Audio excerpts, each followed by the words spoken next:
Bonjour les gars, une vidéo sur la diversion. Donc, à l'examen, il y a de fortes chances que l'examinateur vous demande de faire une diversion, soit vers un point, soit vers carrément une destination, donc un autre aérodrome. Alors la diversion, c'est du non préparé. Donc le but, c'est pas de faire de la navigation de précision. Et c'est pas difficile à partir du moment où vous suivez exactement la méthode qui est décrite dans les SOPs. C'est une méthode en 5 étapes qu'on va revoir ici plus en détail et qu'il faut bien avoir en tête avant de faire les diversions. Après avoir vu la méthode, on va étudier quelques règles de calcul que vous utiliserez en vol. Et ensuite, on va faire une simulation d'exercice de diversion avec la carte. Alors, au niveau de la méthode de diversion, le premier point, ça va être de sélectionner le point de départ du leg de diversion. Ce point de départ, ça doit être un point autant que possible précis. Donc ça peut être par exemple une antenne, ça peut être un échangeur, ça peut être le croisement de votre track initial avec une autoroute, ça peut être un viaduc, bref, quoi que ce soit, mais un point précis. Et de préférence, un point qui est déjà inscrit sur votre track initial de navigation. Ça peut être aussi un point qui est en travers de votre position, donc abeam, mais de préférence déjà inscrit sur votre track de navigation et de préférence aussi en avant de votre position. Donc si c'est inscrit sur votre track et en avant de votre position, ben de cette manière-là, pendant que vous préparez en fait la diversion, vous êtes sur du connu puisque vous ne faites que continuer votre navigation initiale. Deuxième step, ça va être de tracer le leg de diversion. Vous le tracez comme vous tracez vos tracks de navigation quand vous préparez une navigation. Pour tracer ce leg, ne le faites pas à la main, utilisez votre protracteur. Et c'est pour ça que c'est bien d'avoir un protracteur carré et pas le protracteur rond. Très important de tracer, on n'aborde pas le leg de diversion sans avoir tracé. Troisième step, ça va être d'estimer et mesurer le track de diversion. Pourquoi estimer puis mesurer? Estimer simplement parce que c'est très facile de se tromper de 90 degrés, voire de 180 degrés si vous positionnez mal votre protracteur. Donc, estimer très à la louche et mesurer le plus précisément possible. Comment? Avec votre protracteur. L'idéal pour le mesurer de façon précise et facile en vol, c'est d'insérer au centre du protracteur une ficelle que vous pouvez étendre et confondre avec votre leg de diversion. Ça implique bien sûr que votre protracteur doit être à disposition lorsque vous préparez la diversion. Donc il faut avoir tout son matériel qu'on va voir après, qu'est-ce qu'il faut avoir, à disposition quand vous commencez les exercices de diversion. Quatrième étape, ça va être de calculer le cap à voler pour le leg de diversion. Comment? En fait, en estimant une correction pour le vent. Ça implique donc des calculs. Alors, vu qu'on est en vol, on va faire une correction assez à la louche. On va estimer avec des rules of thumb. On ne va pas commencer à calculer précisément la correction pour le vent comme vous le faites au sol quand vous préparez la navigation. Ici, c'est de l'estime.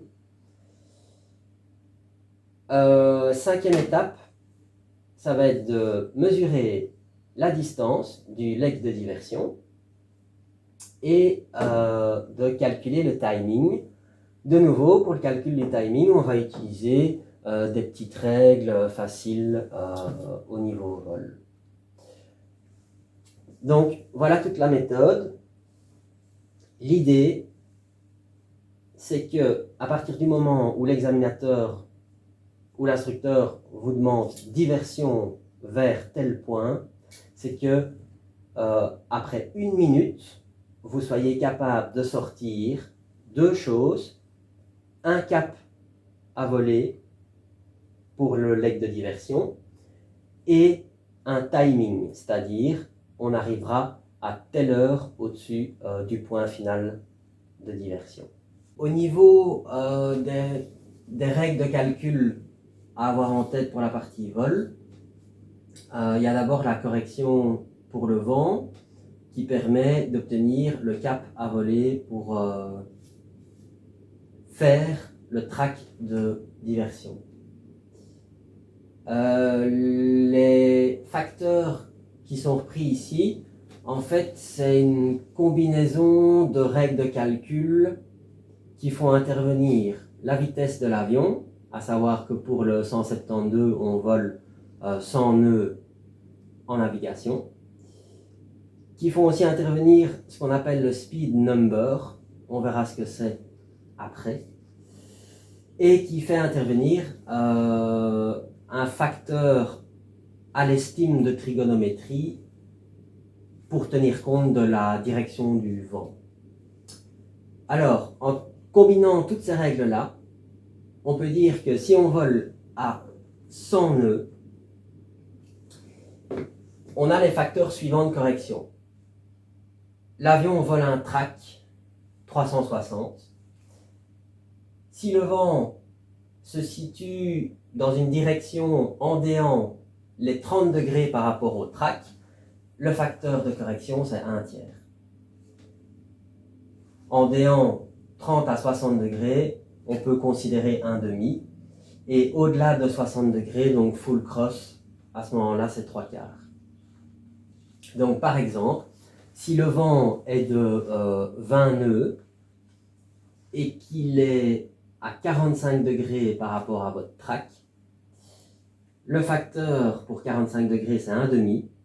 On fait 1/2 fois la vitesse du vent qui est de 20 nœuds, 1/2 fois 20, ça fait 10. On a donc 10 degrés de correction pour le vent.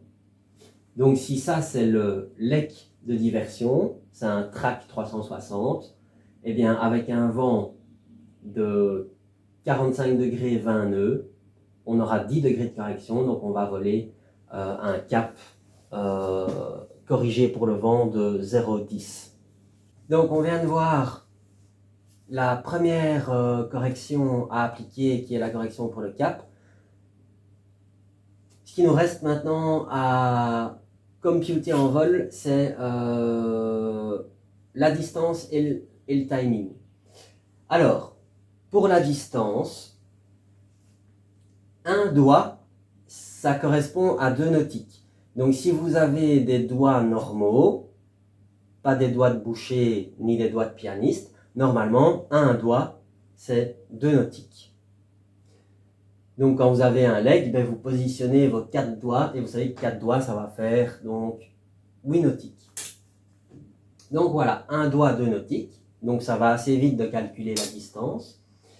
Et ensuite, pour calculer le timing du leg de diversion, vous allez simplement diviser la distance mesurée par le speed number.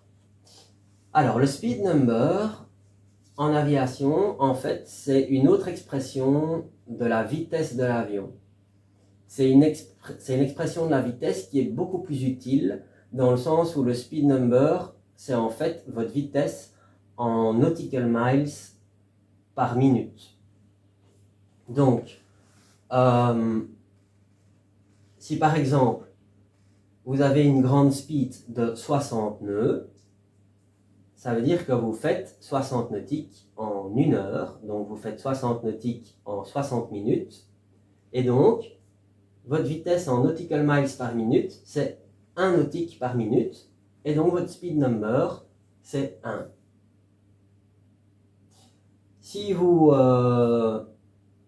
volez à une grande speed de 90 nœuds, vous faites en fait 1 nautique et demi par minute, donc votre speed number c'est 1,5. Si vous volez à 120 nœuds, vous faites 2 nautiques par minute, donc votre speed number c'est 2. Donc le speed number c'est juste une vitesse en nautical miles par minute. Et donc pour calculer le temps à voler sur votre leck de diversion, simplement vous divisez la distance par le speed number. Donc si vous avez un speed number 1, distance divisée par 1, donc ça fait la distance, c'est votre temps en minutes, si vous êtes à une grande speed de 60 nœuds. Si vous êtes à 90 nœuds, et ça c'est une règle importante à avoir en tête, parce que la plupart du temps, quand on vole avec le 172, ben on est souvent aux alentours de 90 nœuds.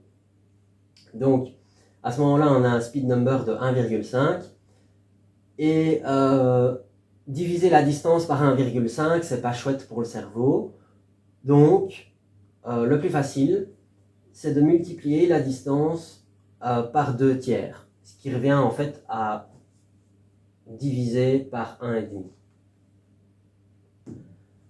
À 120 nœuds, 2 nautiques par minute, donc ça fait la distance divisée par 2. Quelques exemples de la règle du speed number.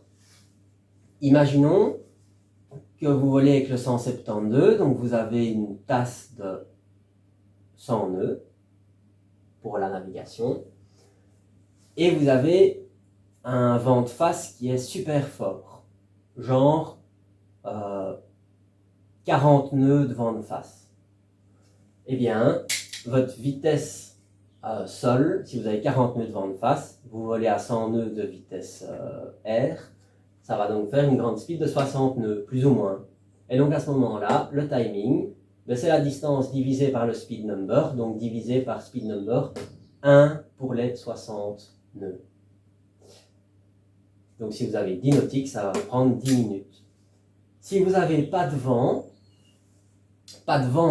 de face, hein, donc si le vent est full cross, c'est comme si vous n'aviez pas de vent de face. Si vous n'avez pas de vent, eh ben en fait, votre vitesse sol, ça va être égale à votre vitesse vraie. Et donc à ce moment-là, votre grande speed, elle est de plus ou moins 90 nœuds. Et pour 90 nœuds, le speed number c'est 1,5. Pour calculer ça facilement, c'est la distance fois 2 divisé par 3. Si vous avez un vent de face léger, genre 10 nœuds de vent de face, eh ben c'est parfait parce qu'en fait, vous volez à 100 nœuds avec 10 nœuds de vent de face, ça fait 90 nœuds, et donc ça fait exactement le speed number 1,5, et donc la règle de fois 2 tiers fonctionne parfaitement. Si vous avez du vent dans le dos, par exemple vous avez 15 nœuds de vent dans le dos, vous volez à 100 nœuds de true airspeed, donc ça va faire 115 nœuds. 115 nœuds, vous êtes proche de 120 nœuds, donc vous être proche d'un speed number 2. Donc le temps, ça va être la distance divisée par 2. Plus vous pouvez faire un petit ajustement pour l'erreur, puisqu'on n'est pas exactement à 120 nœuds, on est à 115 nœuds, donc en fait on est plus lent que ce qu'on a calculé, donc on peut rajouter, en fonction de la longueur du leck, on peut rajouter, si c'est un petit leck, 30 secondes en plus, si c'est un plus long leck, 1 minute en plus. Voilà, la dernière partie, c'est de simuler l'exercice de diversion. Donc on va imaginer, on a la carte ici sous les yeux, qu'on fait une navigation préparée du point delta au point Sierra. Point Sierra qui est au sud de la CTR de Liège. Alors, on est en navigation. Tout se passe bien. On vient de rentrer dans le Lek qui va vers Sierra. On se rapproche ici de l'autoroute. Ensuite, on passe au sud du petit terrain de Sauvet. Et après avoir passé juste ici l'autoroute, donc en approche de Ciney, imaginons qu'on nous demande de faire diversion sur Saint-Hubert. Alors, Saint-Hubert est ici. Et nous, on est ici en approche de Ciney. Alors, étape numéro 1, c'est de choisir le point du début de la diversion. Souvenez-vous, de préférence, un point qui est inscrit sur notre track initial et de préférence en avant de notre position. Donc quand on a collé pour la diversion, on était ici entre l'autoroute et Ciney. Alors, qu'est-ce qu'on va choisir comme point précis de début de diversion? Si ça doit être en avant de notre route et si possible sur notre track, eh bien, Ciney, c'est pas très précis. Donc, on pourrait très bien prendre le prochain croisement avec l'autre autoroute ici, c'est... Je sais pas quelle autoroute c'est. Mais donc, l'autoroute ici où il y a mon doigt. Donc, pendant qu'on vole, on aura tout ce petit tronçon-ci comme temps pour préparer notre diversion. Donc, début de diversion, étape numéro 1. Étape numéro 2, c'est de tracer avec un protracteur carré. J'ai pas de protracteur carré. Donc, on trace du point de diversion à Saint-Hubert. Voilà, c'est tracé. Étape numéro 2. Étape numéro 3, estimer, mesurer. Estimer rapidement, c'est grosso modo 150 à la louche. Et mesurer. J'ai pas de protracteur carré. Donc, si on mesure, ça fait précisément un 149. 148, 149. On va dire 149. 149, c'est notre track. Ensuite, à l'estime, une correction pour le vent. J'ai mis le vent ici en vert. On a un vent en altitude de 0,90, 20 nœuds. Alors, le vent, il est grosso modo 0,90, 20 nœuds. Donc, il est à 60 degrés en fait de notre track finalement. Un petit peu moins de 60. Donc, on va prendre un facteur... On va prendre un facteur 3/4. C'est toujours mieux de trop corriger pour le vent. Si on corrige trop pour le vent, on est de toute façon du côté du vent. Donc, un facteur de 3/4, ça va faire donc 20 nœuds fois 3/4, ça fait donc 15 nœuds de correction. Donc, au lieu de voler un 150, on va voler un 135. Donc, cap corrigé pour le vent, 135. Et ensuite, le timing. Alors, un doigt, 2 nautiques. Donc, ça fait 4 doigts. Ça fait 8 doigts. Et ça fait 9 doigts et demi. 9 doigts et demi, alors, fois 2, ça va faire 19 nautiques. 19 nautiques. Et quelle est notre vitesse? Eh bien, on a en fait un léger vent de face. On a un léger vent de face, donc on est à 90 nœuds. La correction, enfin le facteur, pardon, c'est 2 tiers. Donc 19 nautiques fois 2, 38, divisé par 3, un peu moins de 13. Donc ça fait un peu moins de 13 minutes. On arrivera donc dans 13 minutes et le cap à voler, c'est un 135. Il faut avoir fait toutes ces étapes-là en 1 minute. C'est tout à fait faisable. La dernière partie, c'est juste ici le matériel pour faire la diversion. Un protracteur carré, string, une ficelle et un marqueur noir. Et ces 3 choses-là doivent être à disposition de main pendant le vol. Et enfin, 2-3 conseils, c'est que pour la diversion, si on doit faire une diversion vers une destination, genre Saint-Hubert comme dans notre exemple, il ne faut pas oublier que le but, c'est d'aller jusqu'à la destination de diversion.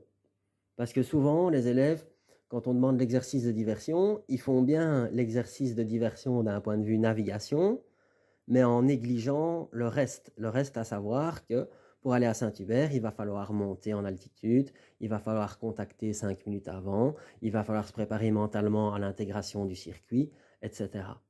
Donc, la finalité d'une diversion, c'est quand même de pouvoir se poser ailleurs. Donc, il faut gérer aussi tout l'aspect d'approche vers la destination de diversion. Deuxième chose importante, c'est qu'il n'y a personne qui a dit que la diversion devait se faire en un seul leg. Si c'est plus facile de faire des legs multiples de navigation, on peut faire plusieurs legs. Pourquoi ça peut être utile? Si par exemple on est dans une région où il n'y a pas beaucoup de points de référence, ben à ce moment-là, on peut faire plusieurs petits legs de diversion qui vont vers des points faciles de sorte à atteindre la destination. Autre cas où c'est important de faire des legs multiples de diversion, c'est dans le cas où la destination de la diversion se trouve sur une autre carte. Alors à ce moment-là, il va falloir trouver un point concomitant aux 2 cartes, puisque en général sur les cartes il y a un overlap au niveau du mapping, donc il faut trouver un point concomitant aux 2 cartes qui va être en fait un point intermédiaire, et on va tracer à ce moment-là la diversion en plusieurs legs du coup. Et enfin, il faut juste pas oublier que le but c'est de faire de la navigation à l'estime.